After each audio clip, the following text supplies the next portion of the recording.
ये concept English plus है और आज हम बात करेंगे हाउ टू यूज V4 यानी वर्ब की चौथी फॉर्म का इस्तेमाल कब और कहां करना है। Well, to show future planning, मुस्तकबिल की मनसूबाबंदी को जाहिर करने के लिए हम V4 इस्तेमाल करते हैं, वर्ब की चौथी फॉर्म इस्तेमाल करते हैं, यानी प्रेजेंट प्रोग्रेसिव या प्रेजेंट कॉन्टिन्यूअस टेंस का इस्तेमाल करते हैं। फॉर एग्जांपल, एक जुमला है कि मैं अगले साल एक किताब पब्लिश कर रहा हूं। मैं अगले साल एक किताब पब्लिश कर रहा हूं, तो यह फ्यूचर की प्लानिंग है।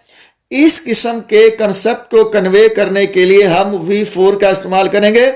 कैसे कि I M publishing a book next year, I am publishing a book next year.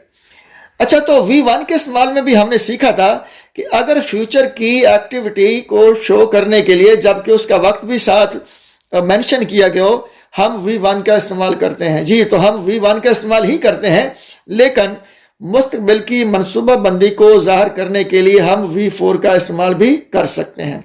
Well, तो नेक्स्ट हम देखते हैं कि V4 का इस्तेमाल कब होगा।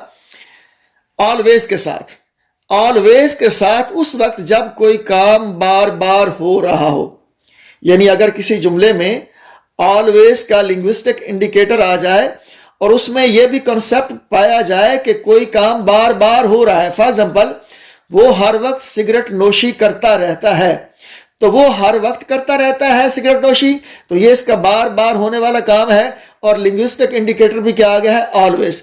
तो ये जुमला कुछ यूं बन जाएगा कि वो हर वक्त सिगरेट नोशी करता रहता है या वो हमेशा सिगरेट नोशी करता रहता है। जुमला कुछ यूं बनेगा, he is always smoking. Smoke V1 है, स्मोकिंग V4 है।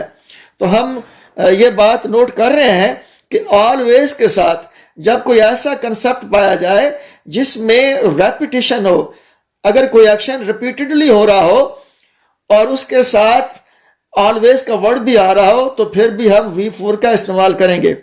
पिछले वाले वीडियो में हमने सीखा था कि ऑलवेज के साथ V1 इस्तेमाल होता है। जी, V1 ही इस्तेमाल होता है, लेकिन अगर ऑलवेज के साथ कोई ऐसा काम पाया जा रहा है जो बार बार हो रहा है या जो पुख्ता आदत के तौर पे हमारे सामने आ रहा है, तो इस किस्म के कॉन्सेप्ट को कन्वे करने के लिए ऑलवेज के साथ V4 भी इस्तेमाल हो सकता है, यानी वर्ब की चौथी फॉर्म भी इस्तेमाल हो सकती है। जैसा कि हमने सीखा कि ही इज ऑलवेज स्मोकिंग, वो हर वक्त सिगरेट नोशी करता रहता है, बला बला बला। नेक्स्ट हम देखेंगे कि और कौन से लिंग्विस्टिक इंडिकेटर्स हो सकते हैं जिनके साथ V4 का इस्तेमाल किया जा सकता है। वेल, तो वो कुछ यूं है, now, at this moment, at this time.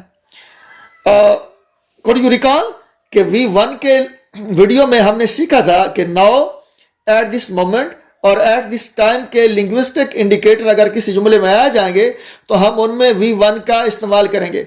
लेकिन आज हम क्या बात करने वाले हैं कि नाउ, एट दिस मोमेंट और एट दिस टाइम के साथ हम V4 का इस्तेमाल भी कर सकते हैं। जी, तो कौन कौन से बकिया इंडिकेटर्स हैं लिंग्विस्टिकली? लिंग्विस्टिक इंडिकेटर कुछ यूं है, now, at this moment, at this time, nowadays, these days, those days, at present, blah blah बला। अगर ये वाले लिंग्विस्टिक इंडिकेटर किसी जुमले में आ जाएंगे तो हम V4 का इस्तेमाल करेंगे। मसलन, वो अब सिगरेट नोशी कर रहा है, ही इज स्मोकिंग नाउ, तो ये नाउ आ गया है, इसलिए हम वर्ब की चौथी फॉर्म का इस्तेमाल कर रहे हैं। तो बाकी वाले इंडिकेटर्स भी देखे जा सकते हैं इस जुमले में। जी, तो V4 का इस्तेमाल कहां नहीं कर सकते, अब ये देखते हैं। हमने एक शॉर्ट वीडियो लेक्चर में बात की थी कि नॉन एक्शन वर्ब्स क्या होते हैं, नॉन एक्शन वर्ब्स की कैटेगरीज कौन कौन सी होती हैं।